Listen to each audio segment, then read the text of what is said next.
Family, first thing is first. New crib is on the way. So if you want to see the house that I'm getting in the future, just make sure you do follow my Instagram, NoahJacob_TV, so you can see more into my life. But in this video right here, we had recently watched a video of The Sinners, and it was supposed to be a breakdown, the deeper meaning behind it.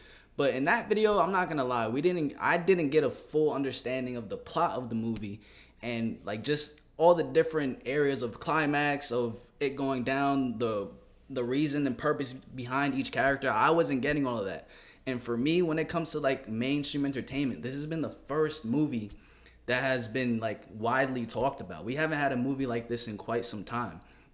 Still haven't had the chance to watch it because, to be quite frank, I just don't want to watch the entire thing. I'd rather watch a 30-minute video and get the understanding, but maybe I'll end up watching in the future. You know what I'm saying? Maybe I'll end up watching it. But I want to understand the meaning and the symbolism that they're putting in these movies so I could know the specific agendas that these people have, because we have to understand the media, a lot of the media, 90% of it is here to, control our belief system and have us believe and act the way they want us to believe and act. But so we always have to be aware of that specific agenda. You feel what I'm saying? So we have a full Sinners breakdown, which is 30 minutes long. It's going to show us the Easter eggs and details that you've missed. So we have multiple different sections throughout this entire video breaking it down. So I believe this should give us a better understanding of the meaning behind it and the purpose behind this movie right here. So without further ado, smash the like button, subscribe, turn on post notifications, and let's see what's going on.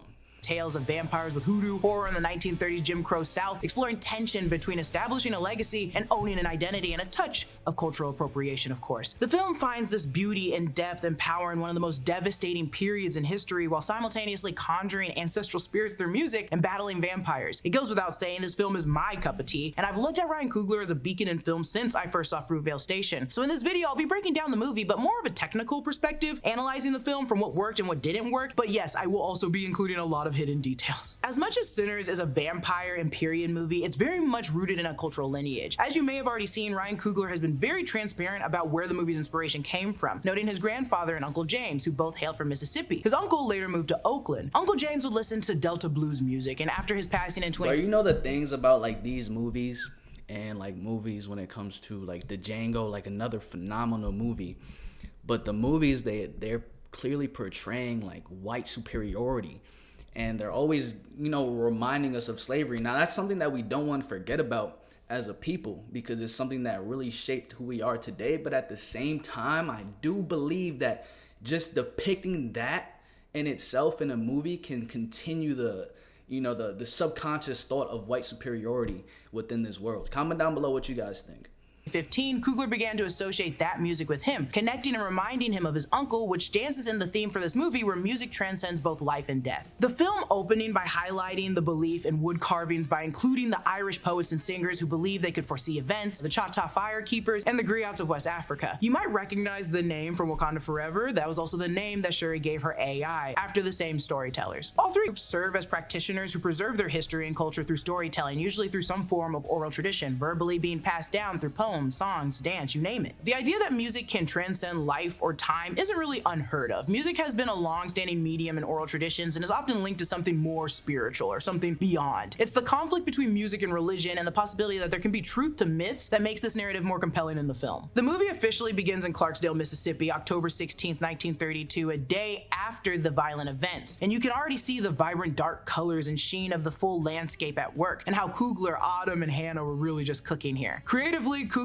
brings a lot to the table. After landing the deal with Warner Brothers, it gave him the chance to work with different formats. He's working with Autumn Durald Arcapa, who stepped behind the camera for The Last Showgirl, Marvel's Loki, and Black Panther Wakanda Forever. This time shooting in IMAX, 65mm, and Ultra Panavision. Now, I can't recommend enough for you guys to go seek out that video with Ryan Coogler on Kodaks explaining so clearly the differences in film formats and aspect ratios, because it's honestly brilliant and easier to understand through his words. As much as movies share stories and build upon actors' performances, it's still a visual medium, so we expect more beyond the story. It's gotta ground us in imagery, and that ropes in what colors they use, what lenses are best, the lighting, frame, and shape. The IMAX film cameras are kind of a rarity to use. No one really uses them, especially in feature films like this. It's expensive, massive, and actually pretty noisy, especially for dialogue scenes. IMAX is also very tall. It gives you a 143:1 ratio, and Ultra Panavision is wide, and it gives you a 276:1 ratio. They use Ultra Pan at this point. When we first I don't really care about what camera they used. I don't over here giving the breakdown of the camera. Okay, we got the church and the Delta Blues. First enter the church, we get this beautiful wide shot, all white. We see the preacher is centered. He's surrounded by 3 crosses, and the framework of the church is 33 inches wide between the planks. Threes are really important here because Jesus died at 33. This also reminds us of the Trinity, precisely what we're seeing right here: the Father, the Son, and the Holy Spirit. The Holy Spirit being that of being inside a church and the congregation. Hannah Beachler, the production designer, mentioned that there is an Easter egg related to Wakanda Forever inside the church, and I haven't been able to find it, but it might be the wooden planks making the W on the wall for Wakanda. It could also be maybe their outfits, but that feels like it's more tied to Ruth Carter for costuming. If you have more details, please let me know, Hannah Beachler. Just tell me. Right before Sammy's dad confronts him, shaking his hand at his despicable ways, we are startled by a jump scare from Remick at the end of the film when he shouts, "Sammy!" This occurs just after the preacher says, "My son." Then we see splice moments framing the preacher like Remick, intercutting more scenes from the night before. It doesn't necessarily mean they're both evil. I think it's framed to suggest we're all just sinners. Coogler mentioned in an interview with the Griot, if you point a finger at somebody calling them a sinner, you also have to point a finger back to yourself. Even the most religious person would admit that they're a sinner. Everybody is. It's a term of judgment, but it's also a term that's welcoming as well. In a Christian context, that's who Jesus spent the most time with, which is really at the heart of this movie when you pay closer attention. It's more about recognizing and understanding. At the end of the day, we all sinners, you get me?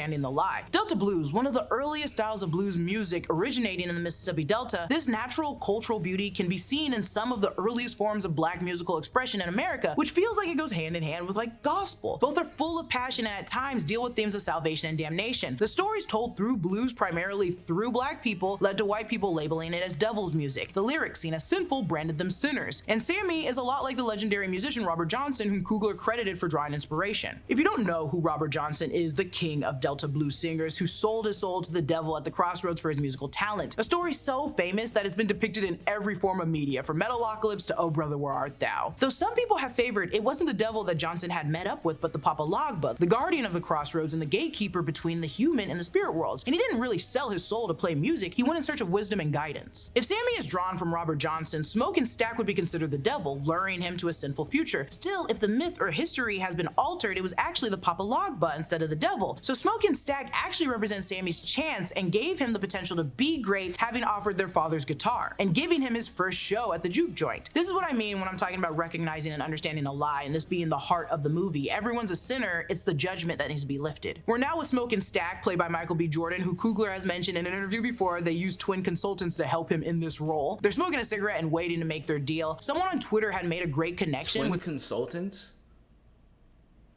Are you telling me like that's a whole nother person and not Michael B. Jordan? I thought they did some like help him in this role. Some graphic editing, but maybe not. That's another bro. It's literally 2 Michael B. Jordans. What the hell? A cigarette and waiting to make their deal. Someone on Twitter had made a great connection with their real names, Elijah and Elias, which refer back to the prophet Elijah Elias. Where the prophet is one person, this could mean that they're actually 2. And Elias means the word of God, and Elijah means the hand of God. And this thread is honestly pretty spot on, and I encourage you to look at it because I just don't really have enough time to talk about it in the breakdown, but they make a lot of good arguments that these could be the embodiment of the prophet Elijah. There are obvious standout colors throughout the movie, red, white, and blue making a big statement, and before the all-out vampire battle, this really does feel like an American tale, so rightfully those colors should stand out a lot in most of these shots. Blue being the color of haint blue, a color used to ward off evil spirits, and white representing purity and holiness, while red is sexy and represents life, but also blood and capitalism. We see how the colors are used on Smoke and Stack immediately when we first meet them. They fit into the movie's color themes overall. Stack is full of life, slick talking, always making money moves, while Smoke wards off every kind of evil spirit. He's extremely cautious, protective, and always on alert. Ruth did a really good job on the wardrobe, and these pieces have so much attention attention to detail, the fact that Smoke's clothes fit a little bit bigger because he's always carrying guns in a holster, and Stack was a smooth talking pimp, so he looks more refined and has like a matching tie. Even down to making sure Grace's clothes reflected her Chinese American life, traditional fabrics with Mississippi touches. She wears a cross because she's still strong in her Christian beliefs. And then there's Mary, whose clothes were always a different texture than everyone else's because she doesn't go through the same hardship. She's not like them. Fun fact, Ruth was actually prepping to work on Marvel's Blade movie when it was shut down due to the writer's strike and the actor's strike, but she had done so much research on a period piece vampire movie that when Coogler's wife, who produced Sinners, reached out bridging the opportunity, Ruth was like, I'm ready. I did all the research. I'm ready. So unfortunately, I mean, I don't think this means we're gonna get a Blade movie anytime soon, but this is the next best thing. When we return to see Sammy at the church searching for his guitar, it's the same guitar that composer Ludwig Göransson actually used to create the soundtrack and record on. The table the guitar is set against reads, "In remembrance of me," a phrase from Corinthians that describes Jesus' instructions during the Lord's Supper or communion. The Lord Jesus, on the night he was betrayed, took bread, and when he had given thanks, he broke it and said, "This is my body, which is for you. Do this in remembrance of me." The bread symbolizes sacrifice, something Sammy has been doing in his father's stead as preacher for a long time. They set up this shot deliberately to remind us of their ongoing feud between religion and blues and how it was demonized, and offer the idea that the two are technically pretty close and linked together. Then he has Sammy read 1 Corinthians 10:13, which emphasizes that we are not alone in facing temptations, and God will provide the resources and support we need to overcome them, furthering the idea that Sammy's music is sinful, but nothing unbeatable. We learn that the twins were working for Al Capone in Chicago, but also telling Sammy there's no difference between Chicago and Mississippi, just bigger buildings instead of plantations. The Chicago to Mississippi link should remind us of Emmett Till, the 14-year-old black boy who was born and raised in Chicago, who was kidnapped and brutally murdered after being accused of offending a white woman in Mississippi Delta area. His death was in 1955, and to this day, we remember and talk about it. This also reflects the Great Migration, where 6 million black Americans moved from the South to the North seeking better lives and escaping racism and violence. Many moved from Mississippi directly north by train to Chicago. Now, Smoke and Stack didn't follow the Great Migration per se. They fought in World War I before going to Chicago. Through the Sinners album on Spotify, you'll actually find images and news clippings of their escapades in Chicago. Gang tensions with the Irish mob and Italian mafia that Mary deduces from the stolen liquor. There's even a clipping from 1911, years earlier, about a Celtic ship with Irish immigrants slaughtered, alluding to Remick's arrival. Regardless, we see how stories travel to Sammy of the great city of Chicago, when in reality, the long history of violence towards black people had never really ended there or in Mississippi. Smoke and Stack have been hiding their stolen Irish and Italian beer behind some brush off the road. Inside their hiding spot, there's a rattlesnake eyeing and darting at Sammy immediately. Fortunately, Smoke stabs the snake, severing a chunk of its head from its body. I don't even know if I can show this, but you remember that scene. This sequence foreshadows the big blowout where Smoke drives a stake into Remick before killing Sammy. The visuals parallel are just so similar, even between Smoke cutting a chunk out of the snake's neck with Stack's blade, like Sammy slamming the silver into Remick's head. Again, I don't know if I can show that, but if I can, good on you. We recognize the comparison between snakes and vampires also. Both are seen as evil. Snakes shed their skins, becoming new like vampires' initial death and resurrection. Additionally, you know, the vampire's Irish and these are snakes. Like, I gotta remember, like, this is still a horror movie. You feel what I'm saying? Because in my mind, I'm like, yo, like, I'm gonna have to just, if anything, if I want the best understanding of this film, I'm gonna have to watch the movie myself, because a lot of these videos, they're not giving anything. They're not giving like a spiritual message behind it. They're just giving like factual, like there was this at here at this time. You feel what I'm saying? So I may have to watch the movie. If you guys really want me to watch the movie and then give my own breakdown of it, comment that down below, because I will do so if I see your comments saying that. I mean, that's on the nose, but I get it. Now we entered the town. The first sign I noticed was the tamale shop, and I wondered, why are there tamales here? At a certain point in the early 20s, the US government was bringing in anybody and everybody to pick cotton, and that included Mexican nationals who didn't speak English. Because Mexican people had to pick 500 pounds a day, they kept working, and tamales were an easy meal. It became popular, and since the 20s, tamales have been rocking with us because we're rocking with tamales. I love tamales.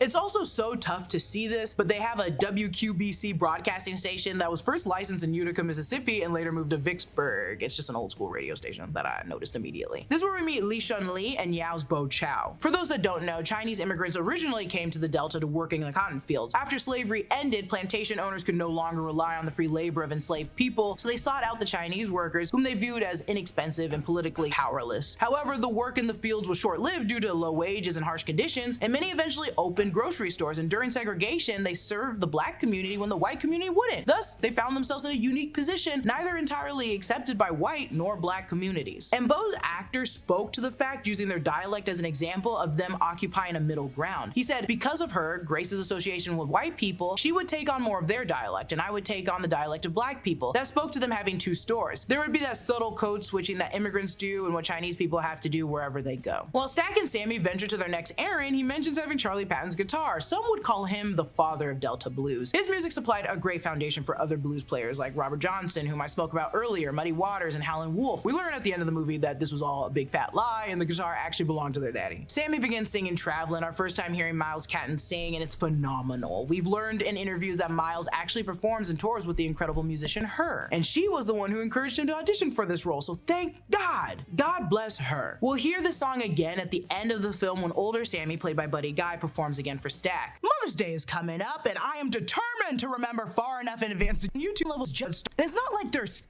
during the Great Migration when millions of black Americans moved from the South to the North and the West. Pullman porters were mainly black, but they were still underpaid, overworked, and endured constant racism. But the porters regularly traveled the country and transported black newspapers and other vital information to black communities. Their hardships and victories later laid the foundation for black workers and labor unions during the civil rights movement. This is where we meet the phenomenal actor that's Delroy Lindo, who plays my favorite person in the movie, Delta Slim. He's so deep in playing this character, a heartfelt musician who's lived a million lives. His voice, with its scratchy tone, conveys his long life, sharing more about his past before he even has to do it. During their small performance, we meet Jamie Lawson's Pearline, who you might recognize from The Batman and The Penguin. She plays the mayor of Gotham, Bella Real. She absolutely sweeps Sammy off his feet with one look, and us as well. Then we meet Mary's Haley Steinfeld, who might be in her best performance yet. I'll tell her that. The trio passes a chain gang of black prisoners, and this is when Slim tells us the sad story of losing his friend who was falsely accused of stealing and raping a white man's wife, to which the Klan lynched him and cut off his manhood. Before that, he spoke about how he and Rice played for white people at their big houses, and he said, see, white folks, they like the blues just fine, they just don't like the people who made it. Which brings us back to how the blues was branded as devil music and for sinners. We talk about this again where Delta Slim mentions the blues wasn't forced on us like that religion. We brought this back with our own. So we're faced with the conflict between religion and the blues again in that judgment. I think it's clearly a very depressing story of Rice, but we actively see how Delta Slim handles that feeling, which I think is a great snippet captured. This man loves music, it's in his soul, and he uses it to liberate himself and find some form of relief. Where I run and cry and hide, he feels and plays, and I think that's just a really gorgeous thing to capture. They eventually pick up Cornbread, played by Omar Benson Miller. Yes, he absolutely provides some comedic relief during this movie, but this is an astounding actor. He and his family were working picking cotton trying to meet their quota. And if you haven't noticed by now, they've taken full advantage of these vast areas of land. They began production in New Orleans and spread to many locations across Louisiana, including Donaldsonville, Braithwaite, where the majority of the movie takes place, and St. Bernard Parish, where Annie's house is located. Annie's house, especially the doorways, like her outfit, is in blue, and they call it haint blue, which in hoodoo is used to ward off evil spirits. Along with everything else she's wearing, her beads, mojo bag, the leather belt, her blade, she's armored in her beliefs. Annie practices voodoo. They're connected to like voodoo, but distinct in terminology, referring to the African diaspora religions and the West African religion from which they derive. I basically consider them different in the sense that voodoo emerged in the Americas, blending African traditions. Many enslaved Africans did believe in the protective powers of haint blue, and the pigment was made from crushed indigo plants, but in South Carolina, they used indigo as a cash crop similar to cotton to produce dye. And the Hain house, built on St. Bernard Parish, was also once a real plantation, so Annie's home already comes with a layered past. As everyone makes their way to the juke joint, I like that Grace is dressed like Rosie the Riveter. Rosie the Riveter became a symbol around the 1940s after the movie's time, but has always represented women in the workforce, and Grace is a working woman. She makes the signs, every sign in the store, I assume all the signs in town. She's an artist, owns the market, and is a mother. Ruth said that the looks are part of the stories, and hers is that she's a working woman. Then we meet Jack O'Connell's Remick. Jack O'Connell we'll see again in 28 years later, but you may— I'm assuming this dude is like one of the vampires in the movie. Recognize him from Skins. Good for Jack O'Connell. We're also introduced to his soon-to-be bandmates Joan and Bert. This is Lola Kirk and Peter Dramanis, and if I pronounce your last name Peter, I am so sorry. I've been trying to figure out how to pronounce it, and I could not find you saying your last name in interviews. Both musicians have illustrious musical careers. A lot of the actors in this movie are musicians first, which is unsurprising. Outside Joan and Bert's home, 3 vultures are flying overhead, and we see them again near the juke joint later. These vultures are often seen as a negative symbol, typically foreshadowing death or impending disaster. This reflects the fact that that both the juke joint and Joan and Bert's home will soon be devastated by a vampire. The vultures are also depicted during the wood carving scene when discussing the Irish filly, highlighting the danger that Femic brings. The two races were warned by the Choctaw people, and if you remember my breakdowns from Echo, I've discussed the Choctaw people before. And their land spans like Mississippi, Louisiana, and Alabama, a lot of the South. In this context, the man is speaking the Choctaw language, which is incredible. Also, they did a favor by trying to help those races. If Remick saw the KKK hood, I'm sure they did too. So honestly, good on them for leaving after trying one time to help you, but they did a favor and you didn't even listen, so whatever. Then we jump. We're gonna jump in this breakdown to the euphoric performance, the performance. The layers created here might have been the best meal I've ever had in a movie theater. It's unique, it's beautiful, it's almost too hard to describe. There's something about hearing tales and believing them when you know it's just fiction, but getting the opportunity to breathe it and see it all just feels so rapturous. It's the individual reflection. But I believe in that scene in itself. But getting the opportunity to breathe it and see it all just feels so rapturous. It's the individual. The way they depicted the hole on top with the fire around, and then them in the building, is almost as if they're depicting it to be hell within that building. I think it's like a club or something like that. This is why I'm gonna need to watch the movie. You know what I'm saying? Because now we're getting more in depth with like spiritual details. But the information she's giving is still great. You know what I'm saying? I'm learning a lot from it. Just fiction, but getting the opportunity to breathe it and see it all just feels so rapturous. It's the individual reflections of every single person in the room's past and future, spirits and ancestors bleeding into the scene so smoothly. It's and see it all just feels so rapturous. Leaving them when you know it's just fiction, but getting the opportunity to breathe it and see it all just feels so rapturous. It's the individual reflections of every single person in the room's past and future, spirits and ancestors bleeding into the scene so smoothly. It's the beats changing for each time period or culture, and music is a universal form of expression or sound, and I just love how they depict that here. Sammy's music conjured the spirits of everyone within the juke joint, not just black people. It's so specific that the first person we see is the Zulu dancer, who moves in a cyclone just like Perline directly behind her, and this may be her ancestral link. Then we see the Sangali Zalim player. Of course, so this dude Sammy's out here summoning spirits. We get the Bootsy Collins looking ass futuristic one, and I love that the futuristic one could also just be someone from the band Parliament. Then we get a look at the DJ, this 70s ass DJ with Run DMC glasses and chain. In the middle of the dance floor is the classic 80s fashion. We get a B-boy in a white tracksuit and LL Cool J hat. As the camera moves past the DJ again, we catch sight of what I think is actually the West African griot playing. I'm not gonna lie, yo, if you over 30 and you haven't went into the middle of the circle and did some breakdance moves, you were never him. Never him, bruh. If you went in the middle of the circle and you were hitting some B-boy dance moves, you were him. You got it. You know what I'm saying? You got it. Because that shit is not happening today. You know, they don't, no more B-boy dance moves. Chris Brown era is done for. This is what it's like nowadays. That's what it's like. They can't do the dance moves no more. And their drums, and all of this is shot on a steady cam. The camera then moves to the kitchen where we have girls twerking, and to be that woman, God, I wish I could have auditioned. We then follow Grace, who gradually passes the Cali dancers. Raise your hands if you would want to see this girl twerk.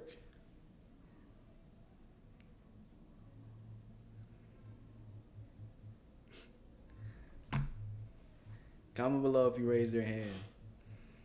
Comment below, thumbs down if you didn't, bruh. Nah. Hey. God, I wish I could have auditioned. We then follow Grace, who gradually passes the Cali dancers in long white tees. Actually, this may be more specifically to like LA dancers. The twang on the beat that comes in, the G-Funk whistle is very nothing but a G-thing. It's Cali drip regardless. We see men in the same outfit, but with red bandanas at the roulette table. So this could be people from both the red and blue groups, which is kind of cool to do. Then by the grace of Grace and Bo, we see the Chinese Kunchi performer in her long water sleeves and the mythological monkey king Sun Wukong from Chinese opera. Yao, who plays Bo Chow, was asked by the creative team if there were any iconic figures that the Asian diaspora would recognize. He wanted to name someone who would be known by people from Vietnam and the Philippines, not only China, so it had to be Sun Wukong. Playing the character, this is a martial artist performer who's familiar with the opera dance movements of the Monkey King, and honestly, God bless. The spirit in the mask is a Gola masked Poro dancer, and the woman in red, who resembles a ballerina, is actually an Alvin Ailey dancer. There are so many types of dancers and spirits, and collectively they all burn the house down. When the camera pulls back to the exterior, the scene is captured captured using a 50-foot techno crane. This shot reveals the characters dancing amidst the backdrop of the burned mill while also showing Remick, Joan, and Bert watching from the outside. It's interesting to see how the vampires, mainly Remick, return after almost being burned alive in the sun. He wore suspenders along with a belt, which was a deliberate choice. Belts had recently become a significant fashion trend. Not to say that they didn't exist before, but they were seen as more of a fashion statement now, and this quirky style truly represents Remick's character. There's a small moment during the cross-cutting conversations of Mary and Stack and Smoke and Sammy where Smoke tells Sammy about a real location. It's the independent black community in Mound Bayou in Mississippi, founded in 1887 by former slaves. After being shooed away, the trio starts singing Will You Go, Lassie Go, or Wild Mountain Time if you want to call it that. One of the earlier clues that Remick is Irish. It's revealed throughout the movie through his Irish dancing, his accent wavering between Southern and Irish, and at the end where he speaks about a man who took his land that he's from Ireland. Remick's actor, Jack O'Connell, spoke to The Hollywood Reporter on the inclusion in the film saying, I think because Remick comes from a time way back because of his nature and this sort of almost immortality, it was important for Ryan to attach it to something ancient, something historic, the Irish struggle and its search for freedom. He goes on to say the migrating Irish and Scottish people that were bringing their traditional music with them, which made me really think it's important to know that Remick probably comes from a time where racism didn't really exist, or he just never really saw it, so he assuredly is confused and hates it. Coogler loves writing his villains as both empathetic and tragic. Killmonger, Damien from Creed 3, Remick, due to their past, complex motivations or reasoning, they're just not wrong, but in their actions, they're certainly not right. Before Remick pounces on Mary, Coogler incorporates some rather typical vampire traits. The vampire can fly or hover, for example. We also witness traditional movie vampire defenses. They must be invited in, garlic harms them, steaks and silver can actually seriously hurt them. When I mentioned earlier that there are elements that worked for me and didn't work for me, this is one of the ones that fell kind of short for me. After spending an hour developing their world and stories, it just felt kind of disappointing to revert back to basic vampire tropes. This contributed to my perception of the horror element. It feels less terrifying and somewhat lackluster in that regard. That's the annoying movie critic in me speaking, but overall, I've seen this movie 3 times for a reason. I'm obsessed with it. It resonates with me, so take it by, grain of salt. Grain of salted. I spent a lot of time wondering if the eyes were done practically or in VFX. According to Ryan Coogler and Fangoria magazine, it's a lot of practical. This is called tapetum lucidum. This is what animals have, like what we see with deers with their eyes and headlights. There's a reflective layer behind the retina that acts like a mirror bouncing light back, and they worked with a woman who made eye contacts for the movie to accomplish this. Their eyes are different in appearance too. Yes, Remick's are red, but Stack's are purple during the Irish dance number. And I don't know, those contacts, I feel like they could harm your eyes somehow. After biting Stack feel like a lighter green, which at first I suspected was on account of maybe the length of their turning, but that still doesn't answer why Stacks are purple or blue sometimes, and Bo's are like a light gray? I know this is a ridiculous argument, a ridiculous case I'm about to make right now. I know it, but this is a vampire movie, so maybe it's not so crazy. Doesn't this remind us all of Samuel L. Jackson requesting his lightsaber to be purple for Mace Windu? He asked George Lucas if he could make his lightsaber purple, to which George Lucas said, good guys are green and blue, bad guys are red. Both Ryan Coogler and Michael B. Jordan are super nerds, and this would pay homage to Samuel L. Jackson and add another sci-fi element to the story. I don't know if it's the case, but it could also symbolize Black Panther, another Coogler joint that starred Michael B. Jordan. I'll also add that different lighting is applied for the interior and exterior shots. Depending on their contact lenses and how much Coogler decided to enhance them for a moment, it could reflect the tone a little differently. I think Remick's and Stack's were intentional, again, coming back to the red, white, and blue standout colors in the entire movie. Additionally, red and blue make purple, so even if his eyes are purple, it's still aligned and connected to the standout colors for the film. We then hear Pale Pale Moon sung by Pearline, and the beat complements the movie's actions nicely. I've never danced to a man being stomped on the ground before. The sequence has some great crosscuts between what both twins are doing right now, which I don't think I can show, especially what Stack is doing at this point. But match my freak, Michael B. Jordan. Why did you do that scene? This is such a freak movie. This is a movie for freakazoids, and that's why we all like it, because we're freakos. After shooting Cornbread in the face and watching his undead brother sprint out, we get another excellent scene, in my opinion, Remick's performance of the traditional Irish song Rocky Road to Dublin, Under Thunderous Clouds. He's got everyone dancing in clockwise and counterclockwise motion. Jack O'Connell has spoken about it plenty of times, how he used to do Irish dancing as a child, and he got someone to help him get back into it for the movie. This scene took me by literal storm. Ryan Coogler talked about liking Irish music, and I'm so glad I'm not the only black black person that does. My favorite part of the dance is the group just rushing to him at the end, something we do to gas each other up. He just wants peace, music, and family, but it's just not consensual.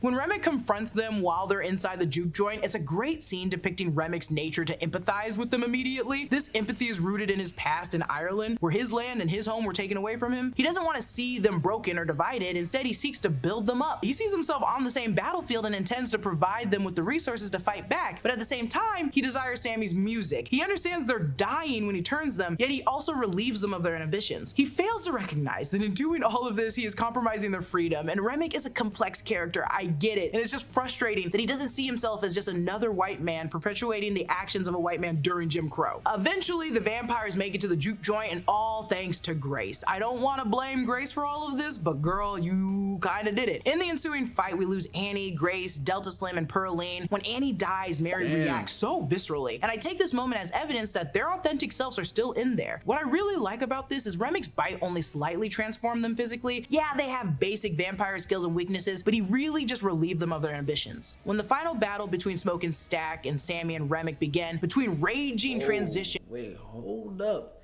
Did these niggas... Did he have to kill his brother? When the final battle— Yeah, I don't know. That's what I'm saying. I don't know, bro. I might need to watch it. between Smoke and Stack and Sammy and Remick began, between raging transitions, this music feels like it's a rock opera. It's very dramatic. Once Remick catches Sammy, they both begin the Lord's Prayer from Matthew 6 to 6:13. This is the prayer, or at least the one that I slightly remember. It basically encourages us to follow God's will, avoid temptation, and ask for his protection against Satan. While Smoke and Stack continue to wrestle, Stack tries to bite Smoke, but Annie's mojo bag continues to keep him safe. You can see it like vibrating off to stop him. Luckily, Smoke saves the day, and Sammy, like I mentioned with the snake earlier from the beginning shot, was foreshadowing. Remick's life as we know it ends in a tornado of flames with instrumental of Rocky Road to Dublin playing as he's lifted to the sky. With Sammy and Smoke left behind, Sammy walks to his father's church as Smoke attempts to roll a cigarette. We see the past snippets, some moments we didn't even see in the movie yet, as everyone prepares for the juke joint's grand opening. And I love that the men are highlighted in blue tones. We all reminisce about the past and those now dead and gone, which is why I believe he removes the mojo bag and he's ready for the end, but he's not going out so easily. You can see his military helmet, the grenades, all around military grade weapons. This model of gun is the 1918 Browning automatic rifle, or BAR for short. This was used a lot during World War II and the Korean War, but it was also used in late 1918 during World War I. The helmet is also a very World War I item. Unlike the WW2 helmet, the brim is more extended and flatter. We get more cross-cutting between Smoke and Sammy. Sammy confronts his father and Smoke kills the KKK. Both moments serve as juxtapositions illustrating how they face different monsters from their past before moving forward in life. There's this excellent shot of Smoke rising from the trees and brush like he's back in the war. Then he gets out a Tommy gun, which is, you know, very Al Capone, very Chicago. Though we read this as Smoke dying and moving on, he's holding his baby and he's with Miss Annie. In the end, we see older Sammy in Chicago, Illinois on October 16th, 1992, the same day the horror film Candyman was released in theaters, a movie about a hook-handed killer who appears in the mirror after you say his name 5 times. But you know, it also explores themes of racism and social inequality, and the movie is set in, you guessed it, Chicago. Older Sammy is played by Buddy Guy, a blues guitarist and singer known for the Chicago blues, an 8-time Grammy winner who heavily influenced generations of other great musicians like Eric Clapton, Jimi Hendrix, and Jimmy Page. His band is named Pearline after his first love. Then we see 90s Mary and Stack, still together, still thriving. You might remember these sweaters, these beautifully designed sweaters. Michael B. Jordan is rocking the 1990s Krugi the Gambler sweater, in case you're looking for it. Those are kind of tough, not gonna lie. Not gonna lie, you gotta say that's kind of tough. I think I would even rock that now. Like, if I was to go out, like, I would throw that joint on. And the reason why it's even more tough now is like you have to have a certain level of confidence, you know, to rock that joint right there. But that joint be tough, you know what I'm saying? Probably with some like cool light blue jeans, some like Air Force Ones or something like that. You feel me? Like, you could definitely put together some gold chains. Like he rocking the look. I'm not gonna lie. Look, this is the look right here. I probably wouldn't rock the shades, but he definitely got the look. If you stayed for the very end, the post-credit scene, you saw Miles Caden, who played Sammy in his father's church, singing This Little Light of Mine. Sinners was a great film for me. I believe Ryan Coogler has proven once again that he's an unstoppable force who can bring his creative visions to life. Okay, family, we're gonna leave it right there. First question I want to ask you guys is that, yeah, like, what do y'all think portraying the degradation of black people in 2025 does more of a positive effect on society or more of a negative effect on society? Comment down below. I already gave what I thought about it within the beginning of the video. I want to hear what you guys think about it, okay? And overall, like, she gave good details that people might have missed, and Easter eggs and the whole nine, but it wasn't exactly what I was looking for. I was really looking for a video to break down the meaning behind the movie. You get what I'm saying? Like, that's exact. She broke it down, but I feel like you would have had to see the movie beforehand to even understand completely, a quarter of the stuff that she's saying in this video. I'm assuming a lot of you guys have already watched the movie.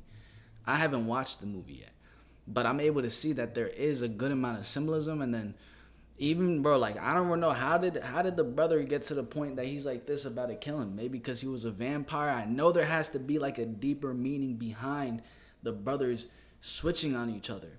You get what I'm saying? It's little things like that that will like really affect the way a person thinks when they see it in the movie. It's like, oh, it's just, the breaking apart of a family. But hey, I haven't even watched it yet, so I can't even, all the opinions I'm giving, they're not solidified. This is just from what I'm getting from this video right here and the previous video I watched.